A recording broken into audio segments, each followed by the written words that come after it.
TD Podcast back here on Zoom. We're on video today. A little bit different. We're on studio this week or last week.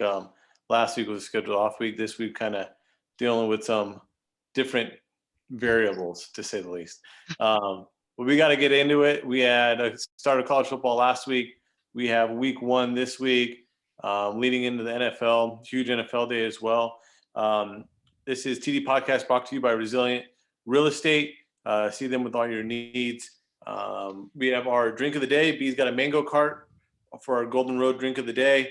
That's their specialty beer, mango cart. So grab one of those as well. But fuck, man, before we get into, the college football stuff, cut day in the NFL.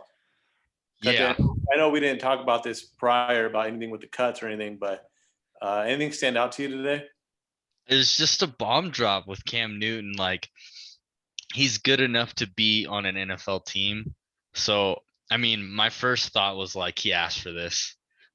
If the Patriots knew they were going to start Mac Jones, I think Cam was like, hey, cut or trade me.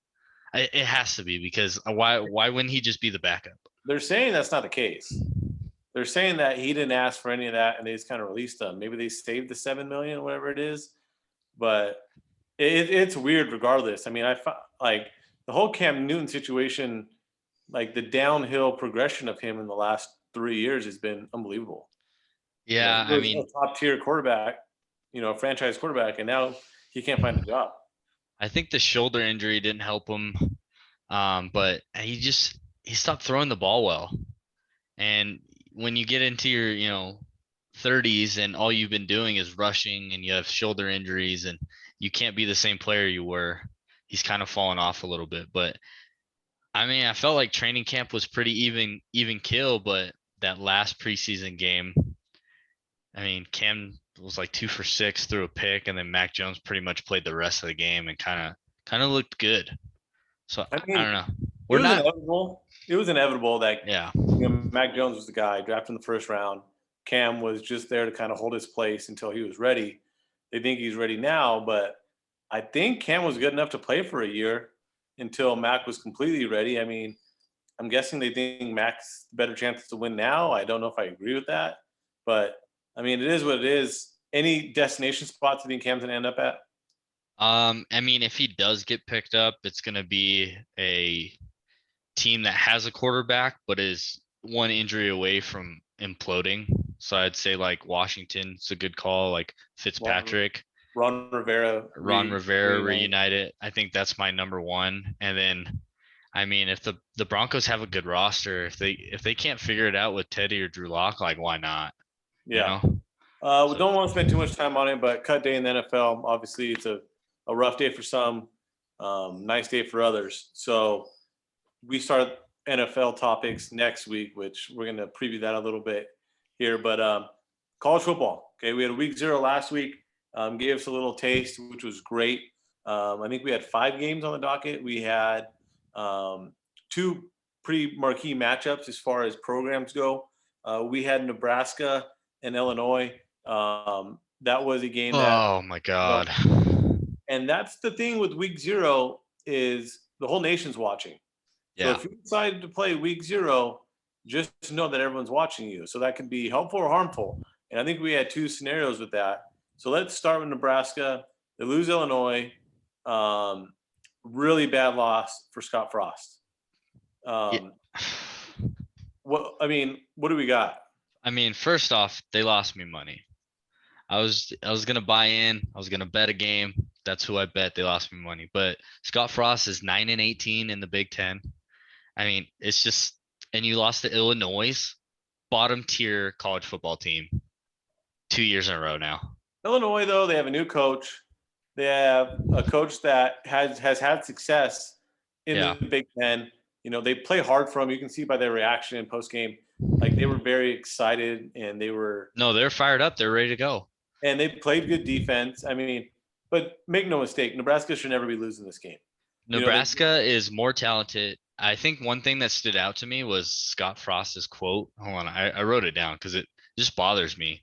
I wrote it. It said, about half our game plan was thrown out the window when they lined up how they did. How do you admit that? on stage unless he just wants out. There's no way he wants out. I mean, it's his alma mater. You know, it's a place he loves. He's out. Like, don't get me wrong. He is, you know, more than 1 foot out the door. He's Yeah. toast. I don't know if he makes it through the season toast, but I mean, it's just they're not prepared. And what's crazy about the Scott Frost situation is when he went to Nebraska, I believe now it's his year 3 or 4, is it wasn't just like he was coming back to his alma mater. He was a sought out coach. He had UCF rolling as a program, absolutely rolling. He was multiple big time schools wanted him, and he has just completely been incompetent there. And he is in no way prepared for any game. He is lost, and he is now jumped up as the hottest of hot seats for college football this Oh season. yeah, absolutely. Every week you're going to be looking at Nebraska like when Scott Frost gone. So he's going to be gone. It's just a matter of time of not if, but when. Yeah. Do we think Nebraska can get back to that elite program? I mean, they have talent now. They just got to go out there and play better. And I mean, it starts from the top, obviously, like we've been talking about, but they got to be motivated too. I see zero fire in that team, and the post comments by Scott Frost show that, like, how are you not prepared to play? they have some talent, not a lot. Martinez, the quarterback, has not been gotten better at all since he's a I freshman. feel like there's a Martinez at quarterback for Nebraska like every 3 years. Yeah, they had another. They had Taylor Martinez back in the day, but they did not develop their players well. Like obviously with him, he hasn't developed one bit. Yeah. They're not recruiting great, and I mean for a program that was a national contender every single year in the '90s, they're not even close. No, Like they're really not even terrible. close, and I don't know if they'll ever get back there. I mean, they have to find a way to change it up, and they used to have those recruiting ties to, you know, Texas and Southern California, Florida, New Jersey. They're not getting any of those kids anymore. So they need a big haul and a big change, and I just don't know if they can make it back there. Yeah, me neither. I'm with you there. On the other side of the table, we had UCLA taking on Hawaii. A lot of questions with UCLA. Chip Kelly is kind of that bubble guy. It's year 4.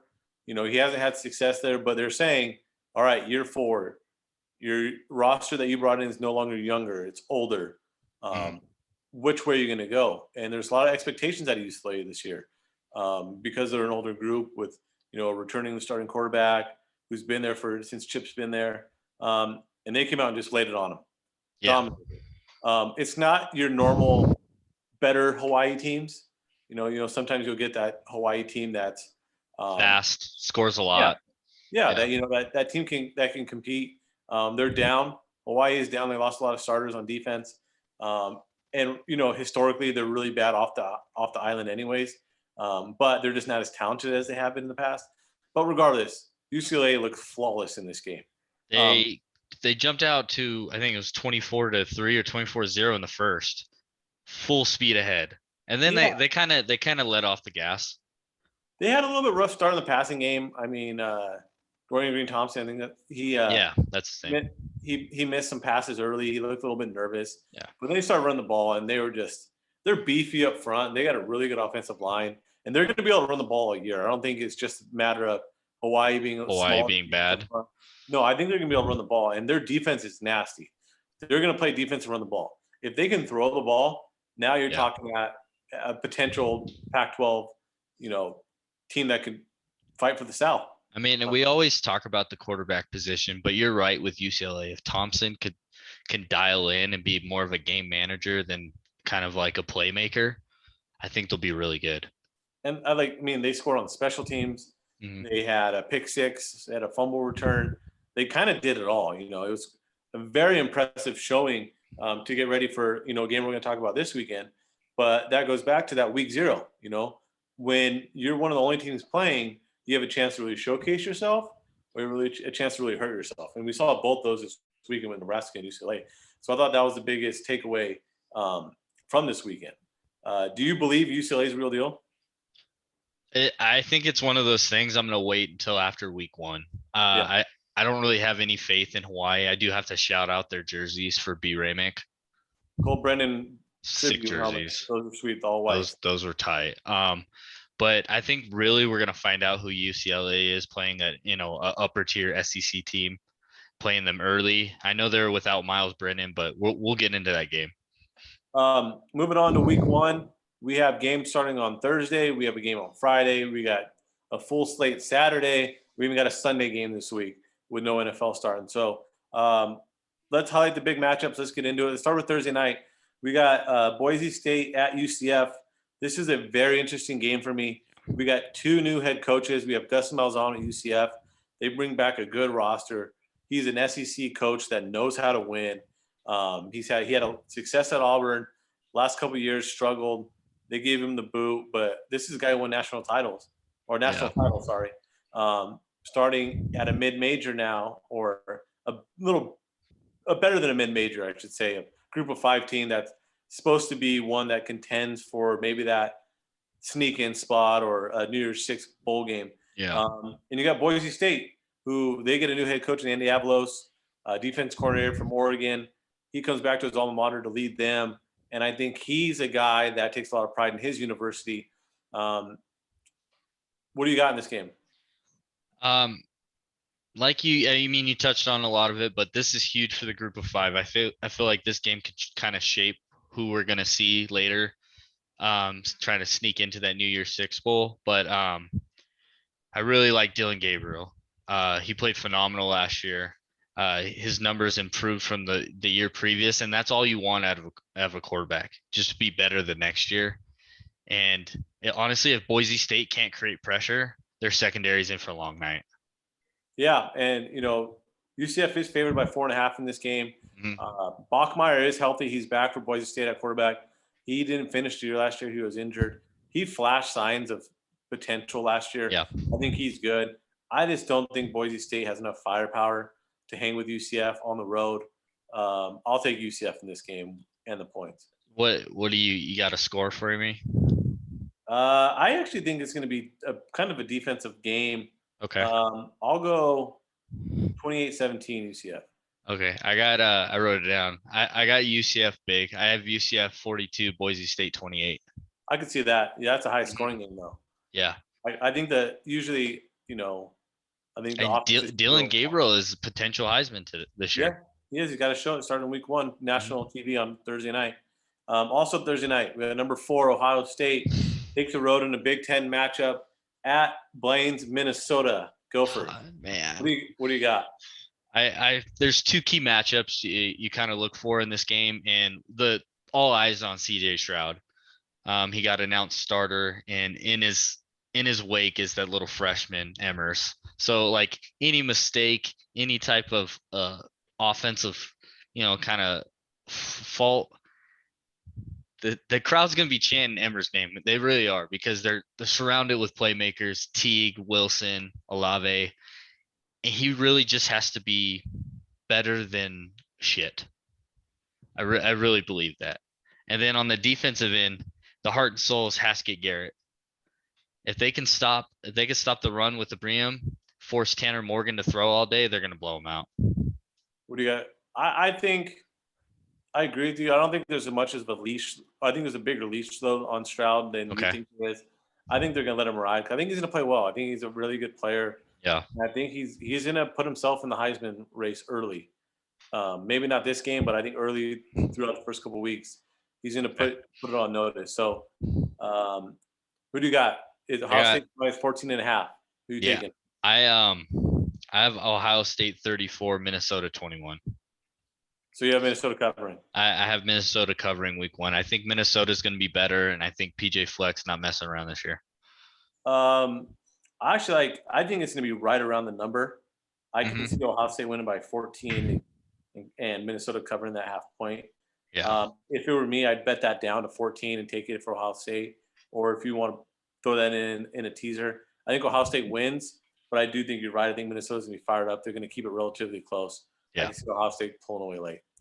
Love that. Moving on to Friday, we got another key matchup on Friday. Like I said, week 1 is just absolutely loaded this year. We got number 10, North Carolina and Sam Howell. They are 5.5 point favorites at VTech. Shout out Big Oak.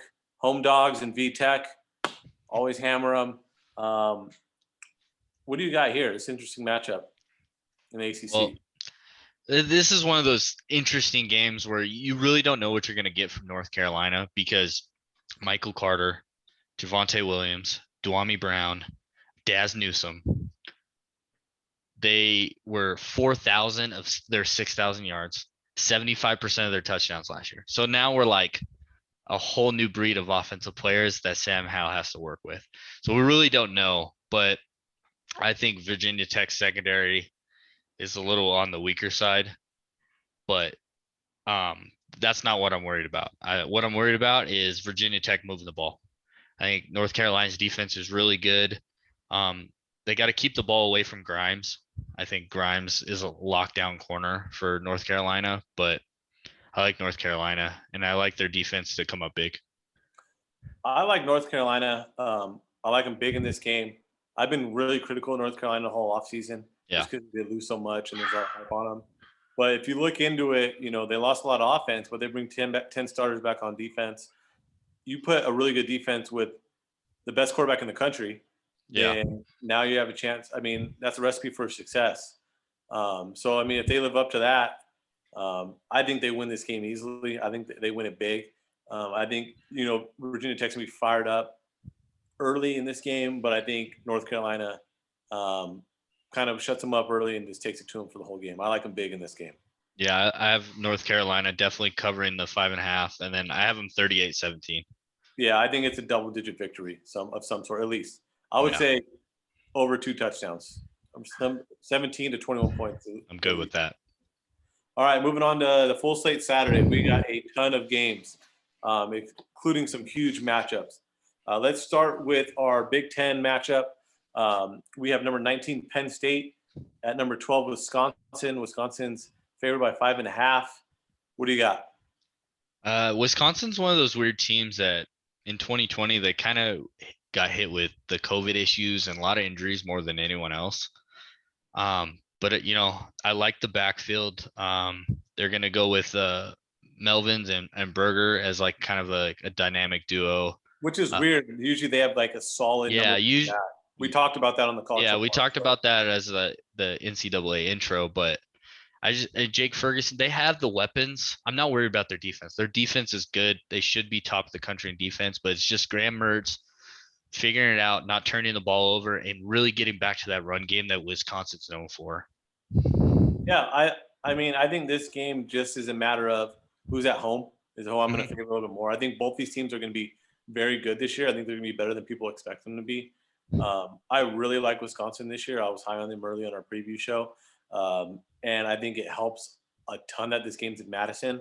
And I think they win it. I don't know if they cover the 5.5. I can see it being a field goal game late.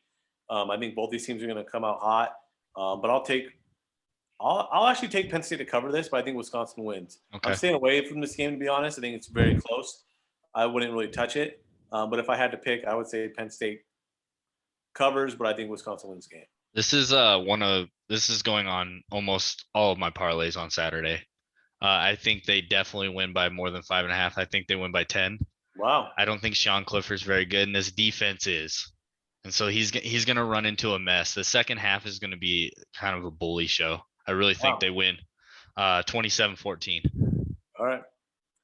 Moving on. A team we already talked about earlier. They get a real matchup this week. We have number 16 LSU, 3.5 or 3-point favorites going to the Rose Bowl to take on UCLA. This is a matchup that I'm very interested in. I'm a Pac-12 guy. They get an SEC team early in the year. This could set up a lot of different things. It could be a very implicated matchup moving forward. What do you got in this game? This one's tough for me. I'm a big LSU guy. I like rooting for them, but no Miles Brennan. I don't really trust them. I don't see like the quarterback or an offensive weapon to kind of take them the next step. Their defense is always going to be good. They're going to be in games, but UCLA has the firepower and they have the front seven this year to kind of compete with these teams, these bigger offensive line, defensive line teams. I like UCLA. It's going to be close. I think, LSU does have some very good skill players, and people have them as overrated, and I agree. I don't know why they're so high up. I don't think they should be ranked that high. I don't think they should have a win total that high. Um, but regardless, they still have players. They do. Yeah. I think UCLA is an older team. They're not going to be intimidated by them. They're not going to be nervous. They have a game under their belt already. I could see LSU struggling a little bit early to get in rhythm. They're dealing with the hurricane stuff. Who knows if that affects them? It's true. They Where are they located at right now Uh, practicing? they're in Texas. Texas? They're in Texas. So I think this is a very close game. I like UCLA. I'm gonna go UCLA. I think they're gonna put it Wow. on. They're gonna give LSU everything they have. Yeah, Uh, I agree. so I think it's a close game.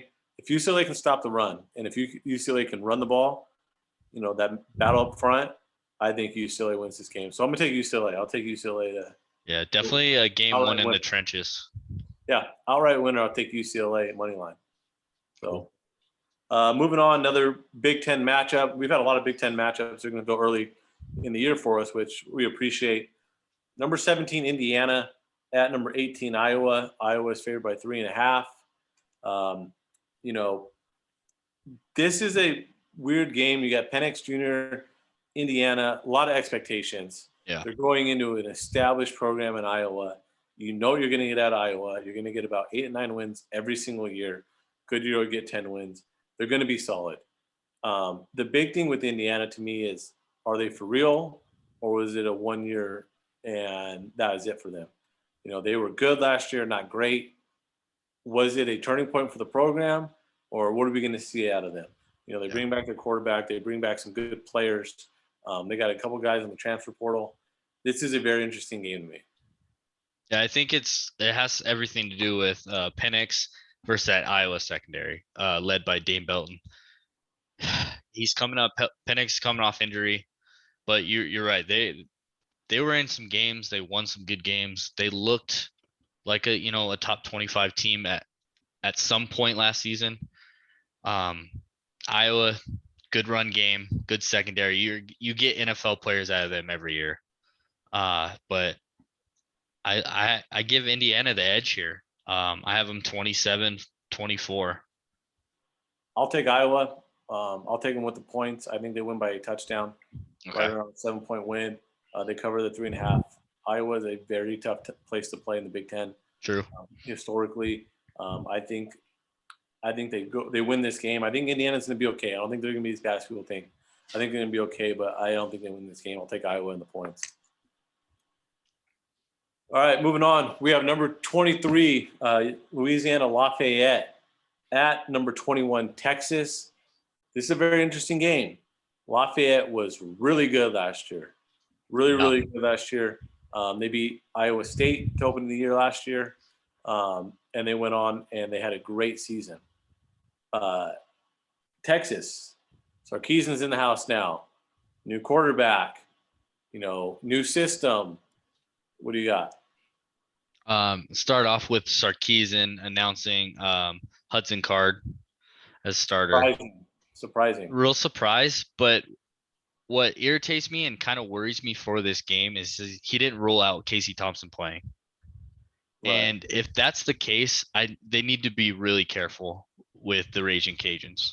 If you're swapping quarterbacks out, you're not getting offensive rhythm, a good flow for the freshman, or if Thompson wants to roll. The Cajuns are fired up. They've won 10 out of the last 11. They're a really good football team. And if you got two quarterbacks coming in and out, you're not gonna phase them with a game plan. You're more hurting yourself doing that. And if they do that, I really like Raging Cajuns. I've been on Sark. I'm a Sark guy. I like Sark. Yeah. I like what they're doing in Texas. I'm not willing to say Texas is back yet, but if Texas is going to be back, they got to win games like this. Yeah, they got to, and it's tough. It's a tough opener. Get your feet wet. But this is where you came to Texas, and Texas paid you to win these games. You don't think it worries you doing that like swap of quarterbacks? Do you think that's what they do though? I don't think so. I mean, I want to see how it happens first, how they use them. It could be just packages. Thompson's in there, kind of being more athletic, running the ball. but I want to see how it is first before I, you know, really rule it out. I'm not opposed to it if he feel like use packages to make them successful. Gotcha. I'll take Texas. I think they win this game. Okay. I got Raging Cajuns. Wow. I think another week 1 upset, a big time upset right there. 31-28. K Morg's big Lafayette guy. Yeah, he loves this matchup this week.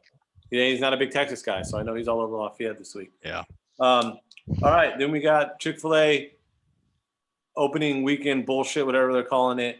We got number 1 Bama. They are playing Miami. It's technically at Miami, but it's a neutral site. Number 14 Miami. Bama is favored by 18.5. God. What do you got in this matchup, B? The Canes return 19 starters. King back from ACL injury. I mean, they look the part, but they're not. Like, they're just not good enough for Bama. We could say, hey, Bama lost 4 first rounders on the wide receiver, a first round running back, first round quarterback, a second round left tackle, a second round center. We could say all that about their NFL players that they lost, but we're just gonna get another 5 to 7 again.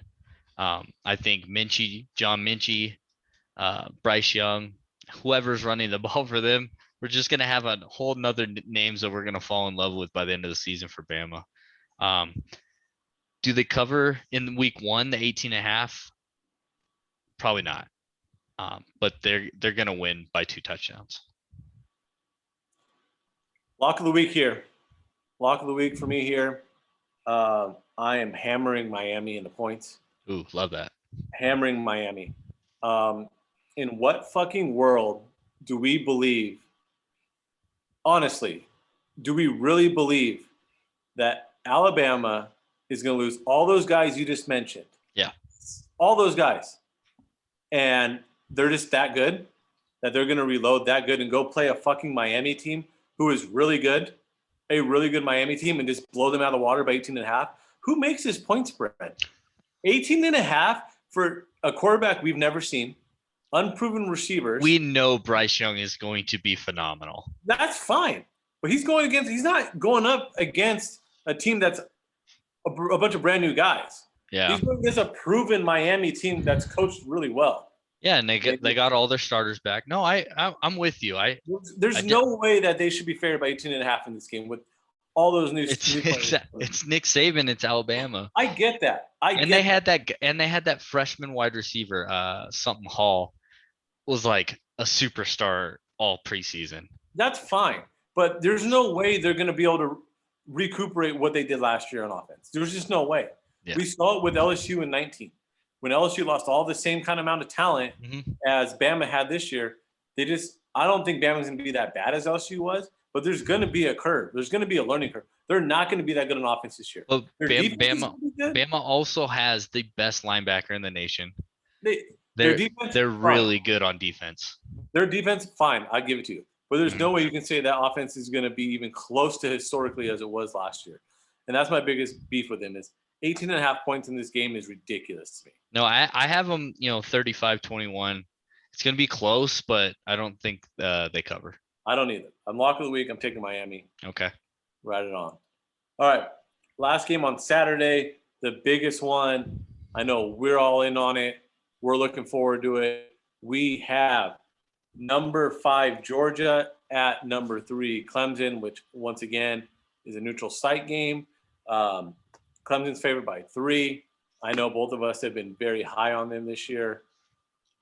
What do you got?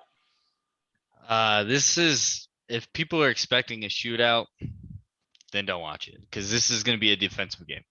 I think 2 of the best defensive lines in the nation, 2 of the best coaches in the nation. And we could argue JT Daniels versus DJ all day, but I really think this is going to be a grind game. It's who can grind it out. This is going to have like national championship playoff atmosphere the entire game. It's going to be unbelievable. And it's going to be one of those plays that's determined by a turnover.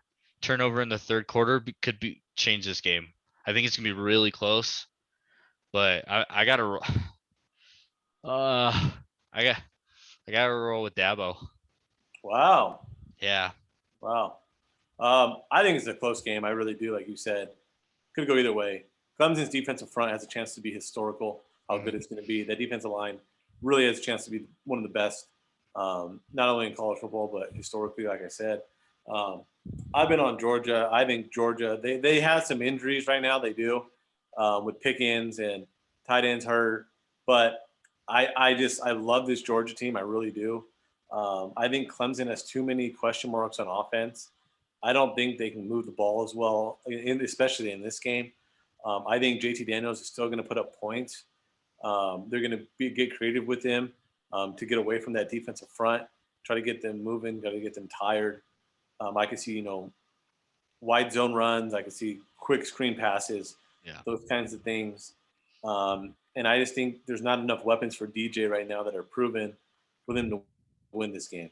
I mean, I like Justin Ross has to be one of the best wide receivers in He college does. football right now. He does. But then, you got a really good secondary in Georgia, a really, Mhm. really good secondary. If they lock him up, but they double team him, who else are they going to go to? True. Unproven running back, unproven offensive line. If they can keep DJ in the pocket and eliminate rushing yards from the quarterback position, they could definitely win this game. I think it's a close game. I'm going to take Georgia. I've been on Georgia heavy. I think both these teams, no matter who wins or loses, if it's close, they Yeah. both still have a chance to be there at the end of the playoff. I like Clemson, and I agree with you. All right. We have a game Sunday this week. We have number 9, K Morg's Notre Dame Fighting Irish. 7.5-point favorites going into Florida State. What do you got? Norvell, Mackenzie Milton, they have a lot to prove, and this is obviously the stage to do it. All eyes on you against Notre Dame, top team in the nation. But I got to go with K Mork's team. His guy Kyle Hamilton is unbelievable. I was actually watching some tape on him because I don't really watch Notre Dame games because why watch Notre Dame games? But they have a dynamic backfield. Their defense is really good. But they got a new defensive coordinator. That's from Cincinnati. Yeah, which he has all the weapons to have a really good defense this year. So that's a little bit of a change, but it starts with Jack Cohen. Um, in 2019, he led to the Wisconsin to win the West in the Big Ten. So I think he's competent. I think he just eliminates turnovers and they run the ball well. I think they'll dominate. I think there's a lot of question marks for Notre Dame on the offensive side. I think the defense is going to be really, really good. Yeah. Really good. I can see this game. I like the under this game. Heavy. I like the under. I think Notre Dame's going to control the ball. They're going to control the line of scrimmage. They're going to run the ball. They're going to keep the ball. They're going to give Cohen successful opportunities. They're going to try to get him in some third and shorts, Yeah. some second and shorts to kind of get him a rhythm by running the ball. And I think they're going to try to run the ball as much as possible. I think Florida State will be better. I think they'll be fired up for this game. I think it'll be closer than people think. 7.5 is right on the number for me. I see Notre Dame kind of win by a touchdown, anywhere from a touchdown to 10 points. I do think they win this game. I think it's a low-scoring game, but I think they win by running the football and playing really good defense. Notre Dame -7.5, lock of the week. Wow. All right. Yeah. I don't think Florida State's there, and this defense is really good, really good, and they're gonna run all over them. I don't think they're gonna game manage this like Kyron Williams. I think that's the running back. He's gonna go ballistic on this team. He's a stud. So out of all these games, which one are you looking forward to the most? I mean, obviously the easy answer is Georgia Clemson because I feel like we could see this game again. But I'm gonna go with how Sam Howell is. I'm an NFL guy, and if he's an NFL quarterback, gonna be in the top 5 picks this year. I'm really excited how he does with a whole new set of weapons. Yeah, I'm going to go with LSU UCLA. I think that game's going to be real fun, real interesting. I'm going to pay close attention to that for some implications on conferences moving forward. Yeah. I think that game has the most impact on the future of the season too. if LSU loses at UCLA, I think they're pretty much done. Yeah, they're pretty On the toast. table. Then you're Mhm. saying they got to beat A&M, they got to beat Bama, they Yeah. got to beat it's just a really tough schedule for them. They're toast. And if UCLA loses, it really hurts the pack. Then they're saying they need an Oregon win at Ohio State week 2. And if they win both those games, now you're saying the Pac's, people are saying the Pac could be the second best conference this year. And they're going to have to prove it early on with They these could. non-conference games. If So, UCLA is really good, we know SC and Oregon are going to be good. If UCLA is this good, they're going to be, and then Utah, they're going to be a good conference. I can't wait. This is going to be a great college football weekend. Yeah. It's I gonna got a parlay. I'm going to run What by is it? you. All right. North Carolina -5.5. Notre Dame -7.5. And then money line Raging Cajuns. Ooh. That's my parlay of the week. All right. My lock of the week is Miami to cover against Bama. B's lock of the week is Notre Dame -7.5 at Florida State. There's some really good games. I really want to see. Usually early on in the season, I want to kind of chart it, see where the money's kind of going, how it's flowing, how the points are, how these teams really look after no preseason, obviously. True. So I'm going to pay close attention, get some picks going on in the future. We will be back in studio next week. That is for sure. And we're going to come back with all your favorites. We have Bet Roulette. We have our Pick'em contest. We have our college and NFL gambling picks, our fantasy. I will not be last. Shout out to B. If you checked on our Instagram, B drove to Denver to pay his debt for losing the Pick'em contest last year. Major props. Hats off to you. Major props. See why? Ooh. There we go. There you go. Stipulation of the contest last year was whoever came in last place, B, had to drive to one of his locks who lost the stadium. And Denver was the closest one. He drove to Denver, 12 hours there. He had to buy me something because I came in first place, which all you guys have to give me $100 and pay for a Vegas trip for me. Vegas trip. So I told him to surprise me. Got the mini helmet, but major shout out to B for setting the tempo, setting the tone, making the Denver trip. We were all don't lose this year. Don't lose, don't lose. So we're starting that next week. We have a new competition that we're going to get going this week, but that's going to start next week as well. It's going to be the tier contest, tier comp. We're still working on names, but that's going to be real fun too. It's going to be real fun. So I'm excited, dude. Football's here. Football's here. Very excited. We also got fourth and draft drunk and fantasy draft this weekend. Saturday. We'll come back with a report on that. Please like and subscribe on our new YouTube channel. Get those out there. Share it. We're also obviously on Apple Podcast, Spotify, all those, and like on Instagram as well. Share it with your friends. Thanks for tuning in. We can't do this without you guys. And we're back. It's football, baby. Later.